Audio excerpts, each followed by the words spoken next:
Bonjour à tous, je suis Damien pour la chaîne de podcast Parlons Zen et je retrouve aujourd'hui Jules. Salut Jules. Salut! Jules, on s'est entretenu déjà il y a quelques jours concernant le monde du travail et principalement le turnover qu'on connaît dans le monde du travail. Donc tu nous as un petit peu, enfin ouais, un peu parlé de ton expérience là-dessus, c'est bien ça? Tout à fait, ouais. Et aujourd'hui donc on se retrouve pour la partie 2 de cet entretien. Alors, du coup, la première question que je vais te poser aujourd'hui, déjà comment ça va depuis la dernière fois? Ça va. Il y a une petite semaine qui s'est passée là, de déconfinement en plus, donc Oui, c'est vrai, on a ouais. pu tous retrouver nos proches et tout machin, ça fait plaisir. Ok, ouais, bah écoute, pareil, bah c'est bien, ça va, ça va. Alors, première question, quels sont tes projets professionnels à court terme? Alors à court terme, moi le but c'est de retrouver un emploi rapidement, un emploi alimentaire pour dans un premier temps, parce que Mhm. bah le confinement est passé par là, et il y a quand même des factures à payer, etc. Donc à court terme c'est ça. Ça va être de trouver un emploi alimentaire et de pouvoir payer mes factures, quoi, tout simplement. Ok. Et si on envisage un avenir sur plusieurs mois, plusieurs années, est-ce que tu as espoir de trouver un travail qui te correspondrait et est-ce que tu as des idées? Un travail qui me correspondrait, je sais pas, parce que c'est vrai qu'on a parlé un petit peu avant avec Damien, et du coup, ça recoupe légèrement deux, trois discussions qu'on a eues. Ouais.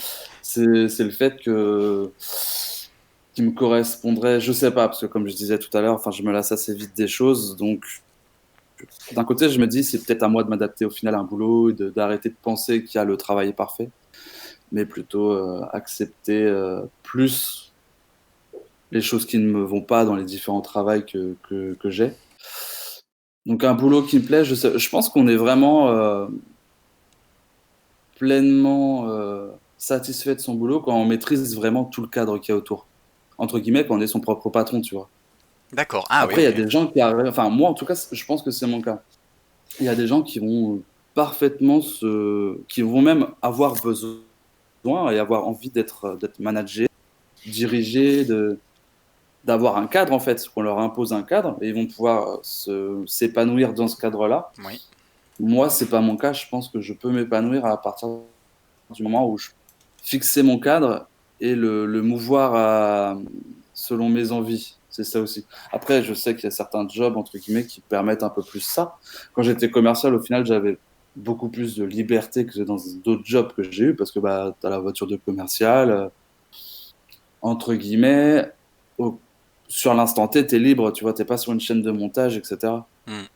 Mais tu as une pression morale, mentale, je sais pas quel mot utiliser, qui est pas la même non plus, parce que tu as, des objectifs chiffrés, etc., machin. D'accord. Donc là-dessus, je sais pas. Et après, je sais plus, c'était quoi la deuxième question? Ben non, bah s'il y a un moyen ou long terme, tu pourrais ouais, essayer de trouver un travail qui te correspondrait un peu plus, tout simplement. Ah oui, si j'avais des idées à ce Ouais, propos-là, ouais. voilà, si t'avais des idées, ouais, ouais, ouais. Hmm. Bah, je sais pas, je pense que pour beaucoup de gens, en plus, le rêve professionnel d'une vie, c'est de monter sa boîte. Mhm. Moi, je suis pas très original, j'ai un peu le même. Et certains le font, d'autres le font pas. Je pense que les gens qui ne le font pas, c'est pour des bonnes raisons.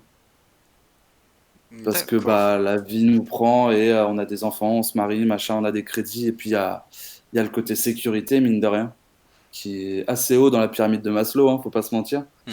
On a vite besoin d'une sécurité, qu'elle soit réelle ou financière, surtout aujourd'hui. Et donc, je sais pas. Dans l'idée, c'est un peu ça. Dans la réalité, je reste prudent parce que je sais que les choses peuvent aller vite, quoi. Tu veux dire par là que des fois, quand tu commences à avancer dans la vie, avoir éventuellement une femme, les enfants, le crédit de la maison, c'est peut-être plus facile d'être salarié, tranquillou, avec ta sécurité de Ouais, l'emploi, plutôt que d'être patron, d'accord? ouais, on a peut-être moins. Enfin, je pense que quand j'ai pas d'enfants aujourd'hui, mais je pense que quand tu as des enfants à charge, les risques sont pas les mêmes. C'est-à-dire que tu prends pas le risque pour toi, tu vois, Oui, oui, oui. entre guillemets, si tu quittes ton boulot et que tu lances ta boîte et que tu te plantes et que pour X raison, tu as zéro revenu, tu te retrouves à la rue, c'est toi qui as la rue. Quand tu as des gosses, c'est pas la même.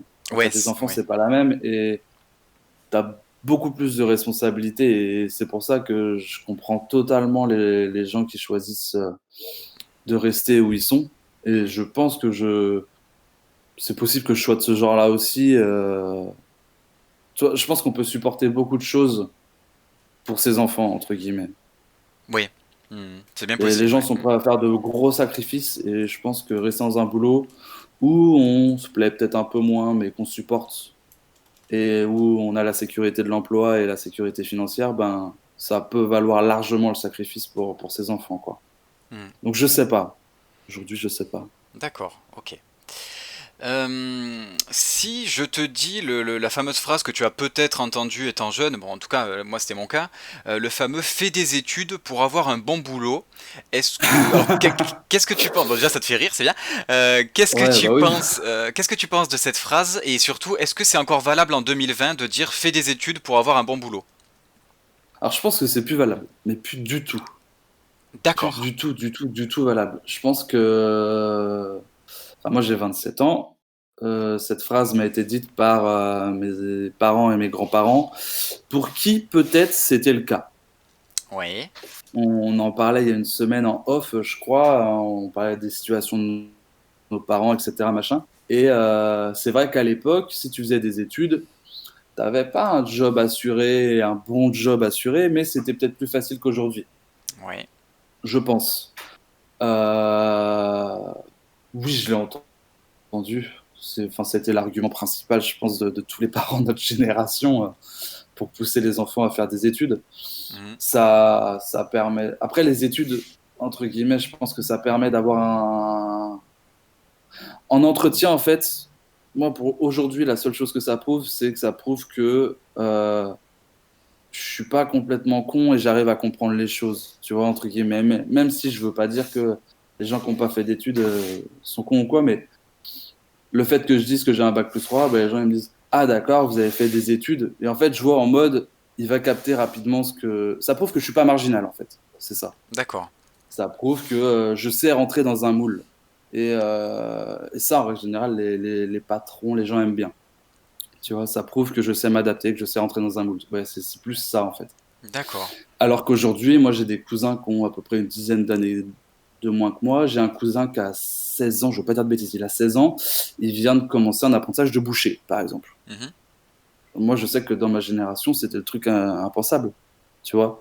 Parce que bah, c'était un CAP, un BEP, le boucher, c'est l'artisan, les métiers artisanaux, enfin, dans l'artisanat, ont été super dévalorisés. En tout cas, moi, je l'ai senti comme ça, de mon expérience. Moi, c'est ce que j'ai ressenti. Ça a été super dévalorisé. Et à tort, complètement à tort, parce qu'aujourd'hui, tu as des plombiers, tu as des bouchers qui, à 23, 24 ans, connaissent leur taf sur le bout des doigts parce qu'ils ont commencé à 16 ans qu'ils en veulent, tu vois, Mhm. et qui montent leur boîte, qui se font des salaires mirobolants et qui, aux yeux de la société, entre guillemets, ont réussi, tu vois.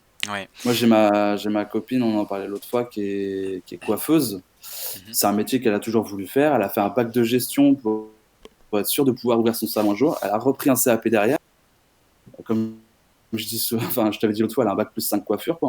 Parce elle a fait son bac, 2 ans de CAP, 1 an de mention, 2 ans de BP. Et aujourd'hui, bah, personne lui dit, entre guillemets, qu'elle s'est trompée, tu vois. Mhm. Personne lui fait ce reproche-là parce que ses parents, quand elle leur a dit je veux être coiffeuse, ses parents lui ont dit bah putain, bingo, go, enfin vas-y quoi, c'est génial, t'as quelque chose qui te motive. Alors que moi, mes parents, vu que je savais pas trop, je pense qu'ils m'ont dit bah écoute, fais des études et puis on verra après, et comme ça t'ouvrira peut-être plus de portes.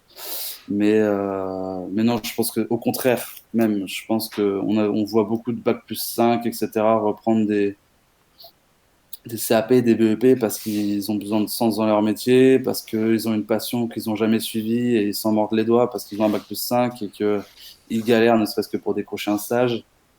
Et aujourd'hui, non, clairement pas. Je pense que le travail manuel recommence à prendre sa juste place et à être valorisé un petit peu plus à juste titre, même s'il y a encore beaucoup de retard, je pense. Ouais, ouais. Est-ce que ça donne pas l'impression que justement, si on voit des personnes comme ça qui ont travaillé dans des bureaux pendant 5, 10, 15 ans, venir ou revenir à des boulots manuels, est-ce que c'est pas une question de sens justement dans le travail qui est Si, perdue peut-être? ouais, bien sûr. bien sûr, tout à fait. Et puis, il y a... On dit souvent, surtout quand on parle d'enfant, on dit il est plus cérébral ou il est plus manuel. Mhm, Ou... Je pense qu'il n'y a personne de cérébral, je pense qu'il n'y a personne de manuel, je pense qu'on est tous les deux, tu vois. mhm. C'est pas parce que un maçon sait faire un mur tellement droit qu'il peut pas jouer aux échecs. Enfin, Oui, c'est oui, cliché, oui. mais pour certaines personnes, c'est ça, quoi. Oui, j'ai compris l'idée, oui, Et oui, bien sûr, oui. Mhm. moi, pour certains de mes cousins avec qui j'ai grandi pourtant, je dirais, quand je te dis que j'ai grandi, c'est qu'on se voyait toutes les semaines, etc., machin, avec qui j'ai des liens très proches. Eux ont fait des boulots d'artisanat. Et moi, j'étais entre guillemets celui qui faisait des études. Et j'ai fait du placo il y a quelques mois chez mon grand-père avec un de mes cousins et je l'ai mis sur le cul parce que, bah, oui, enfin, je sais faire du placo, quoi. Mhm. Et genre, pour lui, il était surpris presque, tu vois, que j'arrive à capter rapidement et à faire du placo avec lui, alors que pour lui, je suis un cérébral. Et je sais pas. Oui, oui, je Et vois, oui. moi-même, mais moi-même, ce qui est horrible, c'est que moi-même, j'ai eu cette vision-là des choses pendant longtemps. Mhm. Et que c'est ma copine vraiment qui, via des rapports de force, me fait comprendre les choses, quoi. Oui. Et c'est là que je vois aussi que j'ai été éduqué, malgré moi et malgré mes parents, sans doute, tu vois. Mais dans cette phrase-là que tu nous as dit très bien, quoi. Ouais, Donc c'est bon, malheureux, hein, c'est très clair. on a quasiment le même âge, donc c'est vrai que je me sens concerné par ce que tu dis forcément et par ta réponse à cette question, parce que du coup moi on m'a dit la même chose étant jeune, hein, je la sors pas de nulle part cette phrase. Ouais, bah, je me Euh, doute bien, ouais. mais il y a quand même un constat que je fais et tu vas me dire ce que j'en pense après, mais j'ai l'impression qu'il y a des personnes qui ont, on va dire les plus de 40 ans, voire même les plus de 45 ans. Euh, on en voit qui témoignent d'ailleurs, on voit des choses sur internet, tout ça, des témoignages de personnes qui, ouais, pendant 20 ans, 25 ans ont travaillé dans des bureaux parce que à l'époque, on leur disait au niveau des études, ben, un peu comme on nous a dit à nous, hein, que si tu finissais avec un boulot manuel, c'est que tu avais raté ta vie, etc. Les CAP, c'est pas bien, les BEP, etc. Ouais, Et c'est ça, c'est la punition, ouais. ouais, c'est ça. Et ces personnes-là, en fait, arrivées à l'âge de 40, 45, 50 ans, euh, elles ont pété un câble, elles ont arrêté de travailler dans leur bureau et elles se sont mis à devenir boulanger, menuisier, cordonnier ou autre. Et peut-être, tu vas me dire ce que tu en penses, que dans nos générations à nous, voire même peut-être ceux qui sont un peu plus jeunes, donc on va dire les moins de 25 ans, voire même les moins de 20 ans, euh, peut-être qu'ils sont ben, ils sont comme nous, mais encore plus concentrés. C'est-à-dire que eux, c'est comme si les jeunes d'aujourd'hui, peut-être que dès maintenant, ils voulaient faire quelque chose qui a du sens, et peut-être que dès maintenant, ils se voient pas travailler 20 ans comme secrétaire dans une boîte pour ensuite découvrir qu'ils préféreraient faire de la boulangerie et partir en boulangerie. Euh, je sais pas ce que t'en penses, Ouais, ouais. si t'as pas cette impression, peut-être que les jeunes Bah, d'aujourd'hui. les quarantenaires, entre guillemets, qui ont quitté leur taf de bureau pour se lancer dans leur passion. Moi, perso, je réfléchis, mais je crois que je crois pas. Mais oui, je vois totalement ce que tu veux dire. Et j'ai vu juste, enfin, vu que je galère à trouver un taf, enfin, Ouais. je galère à me poser professionnellement, j'ai regardé pas mal d'interviews de gens, etc. Et j'ai déjà entendu ce discours-là et des expériences comme ça. Mhm, Après, sur les jeunes de moins de 20, moins de 25, je sais pas. Moi, j'ai une petite sœur qui était censée passer le bac cette année, elle a 18 ans. mhm. Euh, Elle est pas comme ça. Ça m'attriste en plus, hein, mais je pense qu'il y a une partie quand même des jeunes. Je sais plus si c'était en off ou Mhm. pas qu'on en parlait la dernière fois, mais je te disais, j'avais l'impression qu'il y avait un fossé qui se creusait à l'intérieur des générations maintenant. Et Ouais. que c'était plus des fossés généraux, mais que c'était des fossés idéologiques presque, qui se creusaient dans une même génération. Moi, ma sœur, je vois qu'elle a parfois des discours ultra libéraux, mais vraiment très, très, très libéraux. Et je pense que c'est dû notamment au cercle, en fait, dans lequel elle évolue, que ce soit dans son lycée, tu vois ce que je veux dire? Mhm. Oui, oui, oui. Alors que, parce que je pense pas que dans ma famille, on soit très libéraux de base, alors que elle, ouais, enfin, je sais pas, en fait, elle a une logique des choses où bah, comme moi à 18 ans ou comme certaines personnes de 60 ans, ils mettent le travail avec un T majuscule en maître mot et en leitmotiv de leur vie, et tu vois. Et ils ont encore cette façon de catégoriser les gens via via leur CSP, enfin via leur catégorie socio-professionnelle établie par des économistes il y a des dizaines d'années. Ouais, je sais pas. Autant, ouais, enfin, dans mon entourage, j'ai des jeunes qui, entre guillemets, comme tu dis, vont se tourner vers une passion, vers un métier qui les passionne, que ce soit CAP ou pas.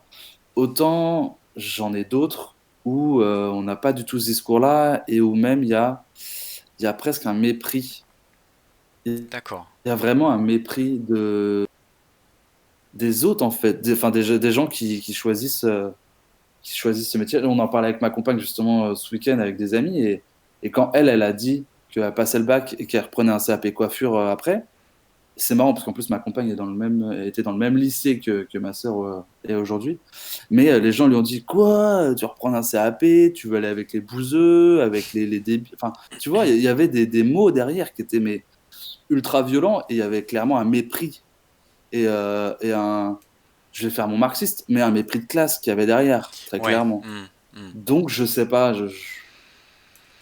je sais pas, je pense pas qu'on puisse résumer une génération ou un groupe d'individus à une chose, mais ce qui est clair, et ce que tu l'as dit, c'est qu'il y a une tendance peut-être à, pour les jeunes, même si je me considère plus comme le jeune, entre guillemets, mais pour les jeunes, peut-être de 20 à 25, un peu moins, à trouver un métier qui ait du sens, mais au-delà de ça, à ne plus rejeter les métiers dits manuels, quoi, tu vois. D'accord, ouais, ouais, d'accord, ok. Ouais, comme c'est peut-être pas forcément trop une question d'âge, mais c'est peut-être des gens qui entre, enfin qui, ça dépend peut-être des gens en fait, tout simplement quoi. Chacun Ouais, je pense le que voit c'est une différemment. question de sphères dans lesquelles on évolue, quoi. Oui, Parce voilà, que, ouais. enfin, j'ai les mêmes parents que ma sœur, mes parents n'ont pas divorcé entre-temps, etc., machin, Mhm. en fonction de nos éducations. Et j'ai pas été éduqué dans le rejet, dans le rejet ou dans le mépris ou dans, tu vois, là-dedans. Et ma sœur, je pense je dis pas qu'elle est méprisante ou quoi que ce soit, mais elle se rend pas compte en fait. C'est ça le truc, c'est qu'ils se rendent pas compte en plus Mhm. que parfois ce qu'ils disent, ben Ça peut être blessant. et puis c'est violent, Mhm. c'est violent. Ouais, ouais. Moi je sais qu'il y a des repas de famille où ma sœur elle cause, il y a mon cousin à côté, mon cousin qui est boucher, ou un autre cousin qui lui va plus être dans la mécanique. Apparemment il a trouvé sa passion là-dedans. Mhm. Et ben enfin il y a certaines phrases de ma sœur, je vais lui dire bah tu te rends pas compte de ce que tu dis, enfin Mhm. tais-toi et enfin réfléchis 2 secondes à ce que tu dis quoi, parce qu'elle se rend pas compte en fait, tout simplement. C'est malgré elle, c'est horrible mais c'est malgré elle. D'accord. Prochaine question, dans ton oui, pardon. Comment les gens autour de toi, dans ton entourage, ils voient les différents changements de métier que tu as eu dans ta vie? Comment ils ont vu ça dans ton entourage? Euh, Ma compagne, ça fait 6 ans que je suis avec elle, Oui. un peu plus de 6 ans, donc du coup, elle en a vu pas mal.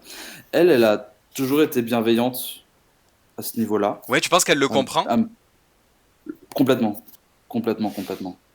Elle a eu la chance de faire de son métier sa passion et elle a fait ce qu'il fallait pour et c'est génial pour elle, mais ça ne veut pas dire qu'elle n'a pas compris la situation. D'accord. Elle m'a jamais mis la pression elle m'a jamais mis d'ultimatum ou quoi que ce soit à ce niveau-là, au niveau du travail. Ok. À me dire, parce que quand par exemple j'étais commercial, je faisais des horaires pas possibles, elle m'a jamais reproché ça. Quand je travaillais dans un escape game, je faisais des horaires le week-end, le soir, on se voyait plus. Mais vraiment, on se voyait plus alors qu'on venait d'emménager ensemble. Elle m'a jamais Mhm. reproché ça. Elle a toujours voulu que je sois bien dans mon métier. Après, mes parents, je sais que ça les a beaucoup inquiétés au début. Mhm. Et maintenant, ça les inquiète moins. Mais je sais que ça les embarrasse dans le sens où pour eux, leur métier a été une stabilité et ça sous-entend, entre guillemets, que je suis moins stable que eux, peut-être à un moment, tu vois, D'accord. dans ce sens-là. Et je sais que c'est encore pire pour mes grands-parents, notamment pour ma grand-mère. Ma grand-mère, elle a 60, elle est 44. Elle a 76 ans. Ouais. Et je sais que pour elle, c'est difficilement imaginable, tu vois. Et elle voit ça vraiment comme le monde actuel qui va très vite, qui bouge tout le temps et où rien n'est stable. Ouais. Et je sais que enfin, en tout cas, moi, en tout cas, pour mes vieux, comme je les appelle, c'est un peu plus compliqué à être serein, en fait, avec cette idée-là. C'est qu'il y a D'accord. de l'inquiétude. J'ai jamais eu si peut-être un moment de crise à ce niveau-là, dans le sens où je faisais mon difficile, j'ai entendu ça. Je faisais mon difficile quand je trouvais pas le métier qui me plaisait. Mhm. Mais c'était jamais méchant, c'était, tu vois, plus sous le ton de la rigolade. Non, plus généralement, ça inquiète les gens. En tout D'accord. cas, mes aînés. Mes aînés, que ce soit mes parents ou mes grands-parents, c'est de l'inquiétude que ça provoque. Après, chez des gens de ma génération, que ce soit des amis proches, mon frère qui a 2 ans de plus que moi, enfin, des cousins ou quoi que ce soit, où on gravite entre guillemets dans la même éducation, non, ça a pas inquiété les gens. D'accord. Donc je te pose la question parce que toi, tu es pas mal entouré, je crois. Je pensais notamment à ta compagne ou à tes parents. Tu es quand même pas mal entouré par des gens qui, eux, ont fait plus ou moins qu'un seul métier toute leur vie, plus ou moins. Moi, ma compagne, elle a 1 an de moins que moi, ouais, elle a toujours fait le même métier. Ouais. Vas-y, je te laisse finir ta question, pardon, t'avais pas fini. Et du coup, non, mais ma prochaine question, c'était justement, est-ce que tu connais également des personnes dans ton entourage proche qui sont dans la même situation que toi et qui ont beaucoup changé de métier? Non. Et D'accord. ça a été un vrai problème. Ça a été un vrai problème. Parce que du coup, t'es pas soutenu alors. Et Enfin, personne te comprend. Enfin, personne te bah, comprend. c'est dans le sens où j'arrivais. Je pense qu'on a tous besoin de s'identifier à des moments de nos vies. Et moi, j'ai pas eu dans mon entourage quelqu'un, entre guillemets, pour m'identifier à ça. Ouais, Parce que c'est même pas le fait de changer de boulot, c'était le fait de pas réussir à comment dire, à s'épanouir dans son d'accord. boulot. Ok. Et de pas réussir à, entre guillemets, presque s'en contenter du boulot qu'on avait. Hmm, hmm, Non, moi, mon père a fait toute sa carrière dans la même boîte. Il a fait 43 ans de boîte. Il est rentré à 16, il est parti à 59. mhm. Ma mère, elle en a vécu une ou deux, je pense, sans parler des jobs d'été, mais une ou deux, pareil. Ouais. Mon grand-père, j'ai un grand-père qui en a fait deux, qui est décédé maintenant, mais et lui, enfin, en plus, nous, on est dans un bassin industriel, donc les... souvent, quand tu rentrais dans une grosse boîte indus, ben, tu passais ta vie, quoi. Surtout avant. Ouais. Moi, Hmm, peut-être un peu moins maintenant, mais surtout avant. hmm. Mon grand-père, il a monté sa boîte, c'est pareil. Non, mon grand frère, il a changé un peu, mais il est resté plus ou moins toujours dans l'industrie. D'accord. Il a changé, mais il est resté dans le domaine de l'industrie et il évolue encore aujourd'hui dans le domaine de l'industrie. D'accord.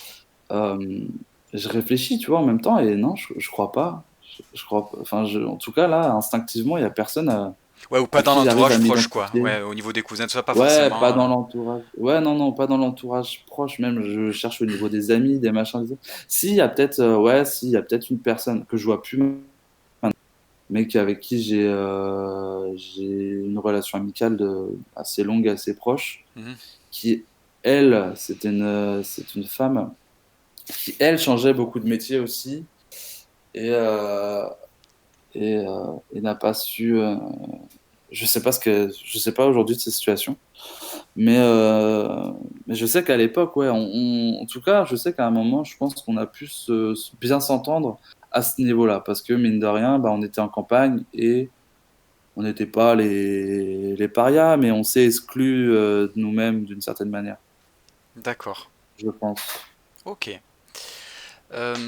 Prochaine question. Si jamais tu avais une baguette magique, qu'est-ce que tu changerais dans le monde du travail? Putain. C'est dur, hein? Ah ouais. Ah, celle-là. Alors, si tu avais une baguette magique, qu'est-ce que tu changerais dans le monde du travail? Les rapports de force, je pense. Les Ouais. rapports de force, ouais. Le problème, c'est qu'aujourd'hui, enfin moi en tout cas, dans les métiers que j'ai eus, tout n'était que rapport de force. Tout. Que ce soit les liens hiérarchiques, Mhm, mais également des liens avec des clients, des liens entre collègues qui sont au même niveau que toi. mhm. Tout était un rapport de force. En fait, moi, ce qui m'épuise, dans certains boulots, ce qui m'a épuisé très vite, c'était le fait d'être tout le temps soit en défense. En fait, c'est ça, c'est que j'ai trouvé peu de métiers au final où les gens bossaient ensemble. Ah d'accord, bah ouais, Et et ok. on a tellement peur en fait de se faire éjecter. Mhm. On a tellement peur que d'être pris pour cible pour X raisons, que les autres se servent de nous pour grimper, tu vois. Enfin, je pense qu'on est dans une vision de la société aujourd'hui où ben, certains voient ça comme ça, en tout cas, où ben, faut aplatir l'autre pour pouvoir grimper, tu vois. Ouais. Hmm. Et c'est D'accord. et c'est ça, ouais, c'est ça. Je pense que je changerais ça, enfin, je changerais tellement de choses.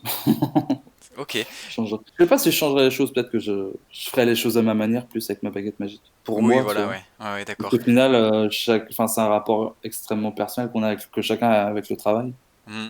Et c'est dur de penser pour les autres. Ça, c'est C'est clair. c'est intéressant. Quand tu penses quand tu parles de rapport de force, est-ce que tu penses notamment au rapport qu'on a à la hiérarchie, c'est-à-dire les Ouais, stagiaires, les principalement. salariés, les chefs d'équipe, Principalement. d'accord.